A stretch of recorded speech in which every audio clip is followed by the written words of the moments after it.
അടിസ്ഥാന സൗകര്യ വികസനത്തിന്റെ കേന്ദ്രമായി ജമ്മു കശ്മീർ മാറിയെന്ന് പ്രധാനമന്ത്രി നരേന്ദ്രമോദി. ടണലുകൾ, പാലങ്ങൾ, റോപ്പ് വേകൾ എന്നിവ ഉൾപ്പെടെ നിരവധി അടിസ്ഥാന സൗകര്യ പദ്ധതികളാണ് ജമ്മു കശ്മീരിൽ നടപ്പാക്കി വരുന്നതെന്നും പ്രധാനമന്ത്രി പറഞ്ഞു. भारत को डेवलप्ड नेशन बनाने में जुटा है।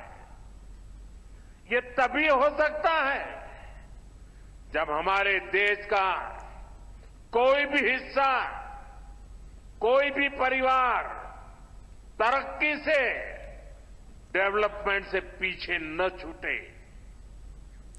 ജമ്മു കശ്മീരിൽ സോനാമാർഗ് തുരങ്കപാത ഉദ്ഘാടനം ചെയ്തതിനു ശേഷം സംസാരിക്കുകയായിരുന്നു അദ്ദേഹം.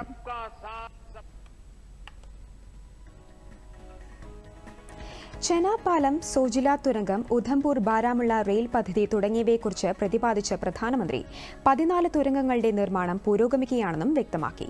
സമുദ്രനിരപ്പിൽ നിന്ന് 8650 അടി ഉയരത്തിൽ 12 കിലോമീറ്റർ ദൈർഘ്യമുള്ളതാണ് ഇന്നലെ ഉദ്ഘാടനം നിർവഹിച്ച തുരങ്കപാത. തുരങ്കപാതയുടെ നിർമ്മാണത്തിൽ പങ്കുവഹിച്ച തൊഴിലാളികളുമായി പ്രധാനമന്ത്രി ആശയവിനിമയം നടത്തി.